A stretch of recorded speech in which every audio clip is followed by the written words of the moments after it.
2.5. Man, how do you, like... I cannot even put into words genuinely what I think about this patch, because it was just so unexpected. Genuinely, the darkest this game has been to date, the most messed up this game has been to date, and I think it has been building up to getting darker and darker and more messed up. Because if y'all remember, back in 1.0, like, the trailers led people to believe that the game was gonna be really dark. And then after Renacito launch, you know, like 2.0, people were like, oh, you know, they're going to Genshin route. It's going so bright and happy and lively. And then, like, from 2.2 onwards, like, after the introduction of Cardathia, like the full proper introduction of Cardathia and Fleur-de-Lis, everything continued just to get more and more messed up. And then we had the conclusion of 2.5, which people were saying was going to be a filler patch. That was not a filler patch by any means, by the way. I think they're really going the dark, really fucked up trajectory, and I'm here for it. The story has just been getting unbelievably good. Like, if I were to rate this, I would give this a 9.5 out of 10.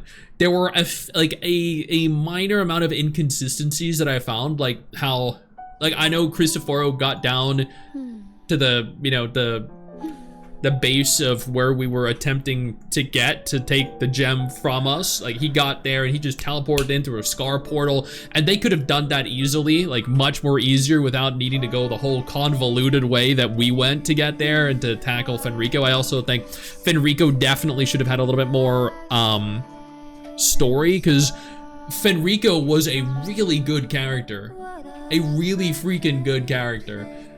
I think Frolova was, god damn, dude, did she stand out this patch. I mean, what can I say other than the character progression in this, just the general character presentation in this was at the best it has been. Cardathia has stolen every single patch she was featured in. She stole her own patch. She completely outshone Cantarella. She completely outshone Lupa. And I mean, they're both good characters, sure, but Cardathia has stolen everything she had been a part of. But this right here, Frolova's story, was probably the best told story that was not directly related to Cardathia, because Cardathia had, like, what, several patches building up to her conclusion, and, you know, granted, she's still a part of this, but I think Frolova's story here, being around from 1.0 and even seeing the, like, certain pivotal story modes, or sorry, story points from her perspective, was a phenomenal touch.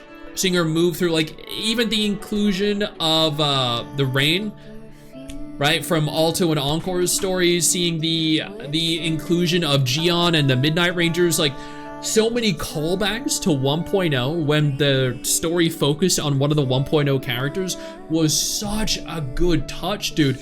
And then there's the, as you guys saw with the back and forth y'all had in chat, there was the very conflicted opinion of who was right between Rover and Frolova.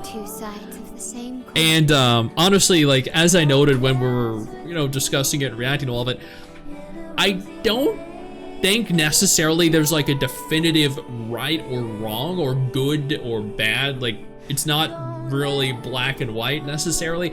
I do think that a lot of what has happened in Frolova's story and her life, and what the Fraxidas have done and what the Fraxidas have achieved is a direct result of Frolova joining them, is the fault of Rover. 100%.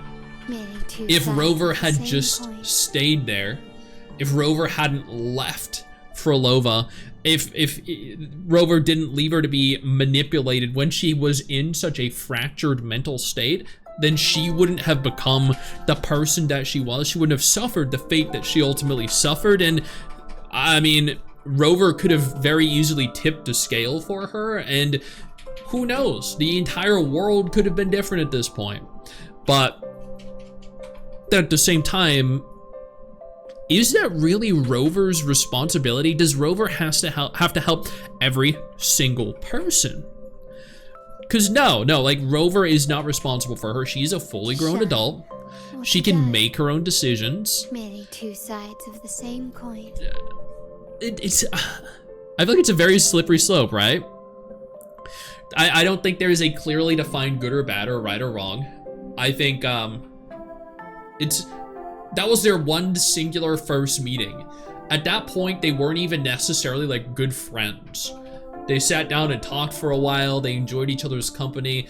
Like, if there were progression in their relationship, then sure, yeah, maybe then you could have been beholden to them, right? To helping them and been obligated to help them. But after one singular, like, encounter, you know, if you go out the street, right, and you watch someone play something and then you find out they have this insanely traumatic life, it's not your responsibility to then, you know, become to integrate yourself into their life, to make their life better and to make sure that their life is good and they don't hurt themselves, anything like that. That's not your responsibility.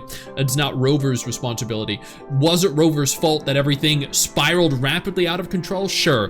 But at the same time, Rover didn't know that was going to happen, and Rover shouldn't be the one that has to solve every single human being's problems individually. So I think there are pros and cons to both sides. There are good and bad to both sides as well. And I think, yeah, exactly, chill. I think at the end of the day, Rover isn't perfect. Nobody is perfect. And I think they really like exemplified that, right? They really showed that. And that right there, the fact that you have people saying Rover bad and other people saying no, Frolova bad. You know what that is? That right there, chat, is what we like to call masterful storytelling. Because there is no correct answer. It is open to interpretation. It is open to discussion.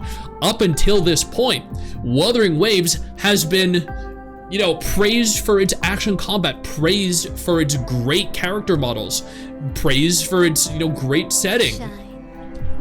But one thing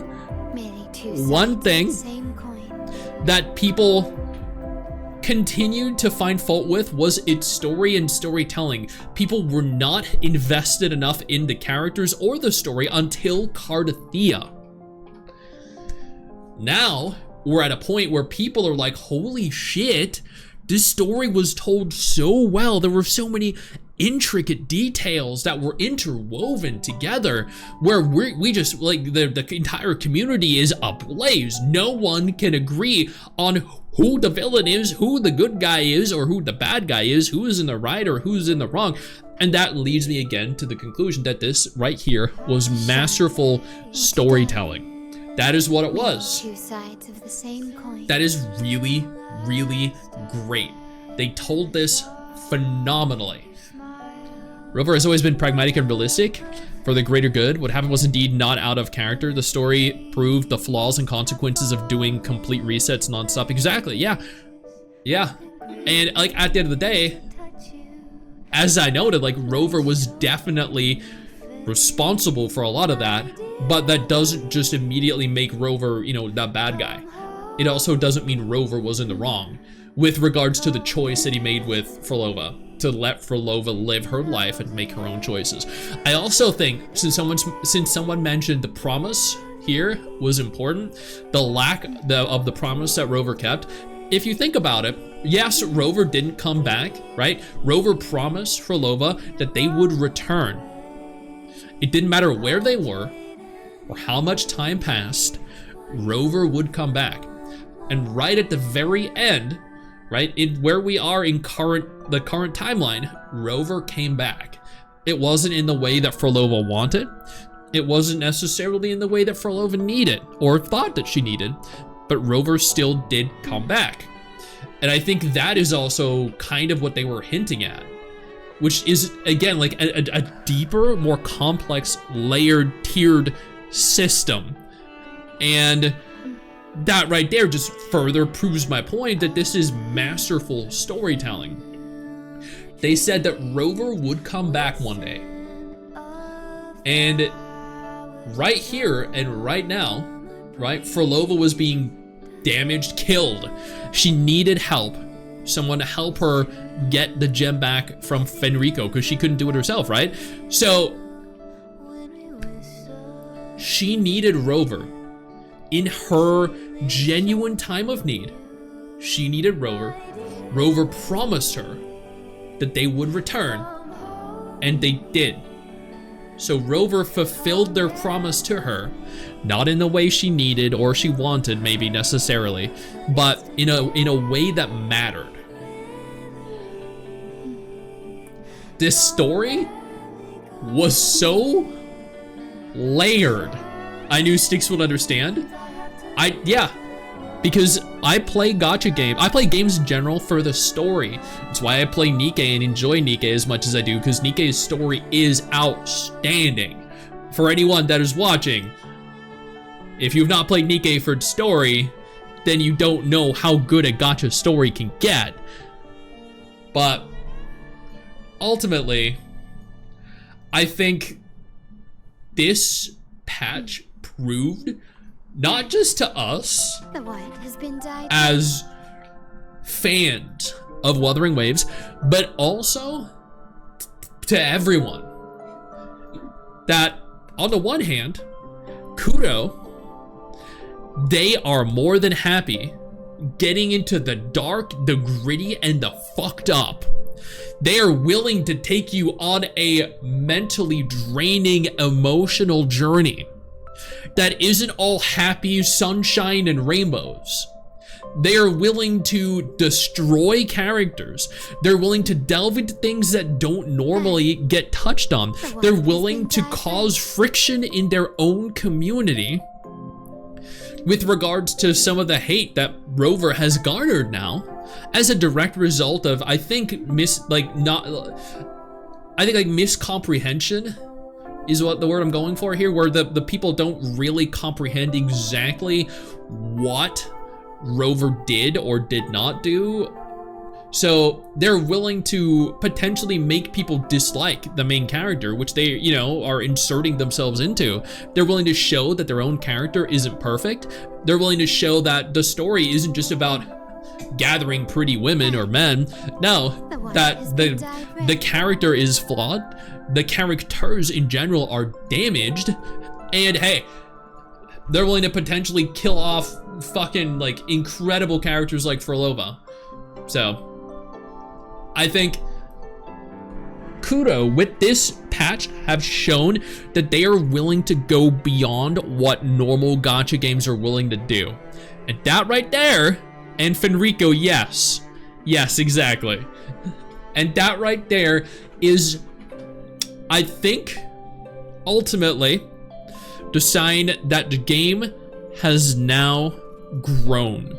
It has outgrown what it was when it started. All the callbacks to various different points in the story leading up to this point, the deep and complex relationship that Rover had with Frolova, like, I cannot stress how incredible this was to view. It took a long time. Like, we streamed for almost 4.5 hours, but it was worth every minute.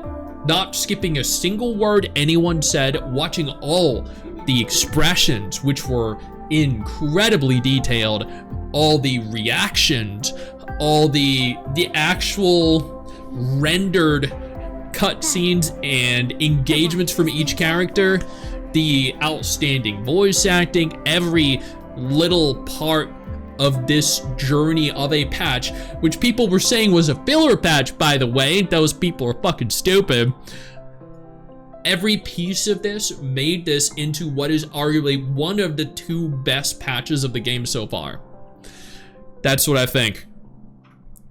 I think that this has definitely solidified itself as one of the 2 best patches out of all of the 1.x series and all of the 2.x series so far.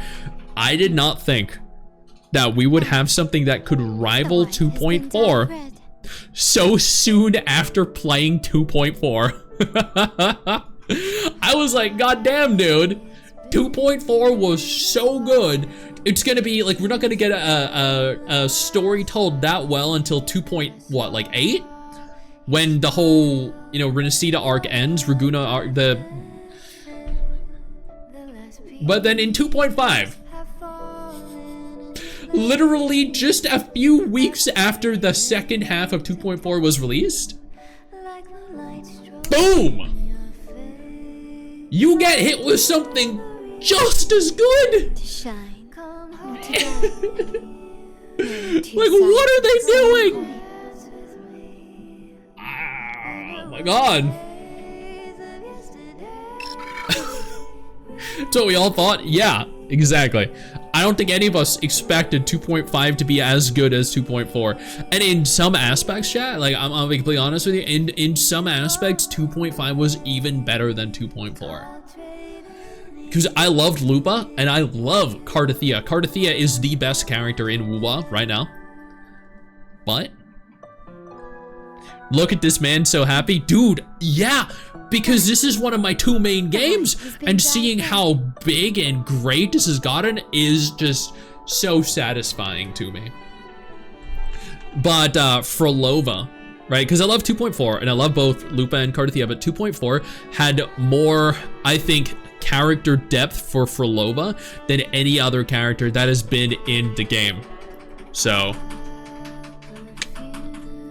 yep. There you go.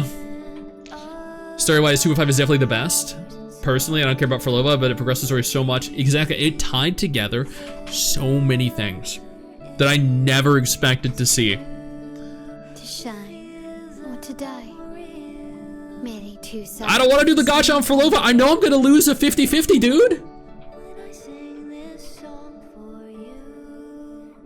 Was full of lore as well. I know, right? We've come a long way. We have. I know you think that you just hit the end of the video, and technically, yeah, you have. And I know your first reaction is to close out of it at this juncture, but don't. No, instead, I urge you to take a moment here and click one of the videos on screen that are coming up in just a moment, so you remain up to date with everything going on in the gacha genre. Trust me, you are not going to regret doing so. Stay flaccid.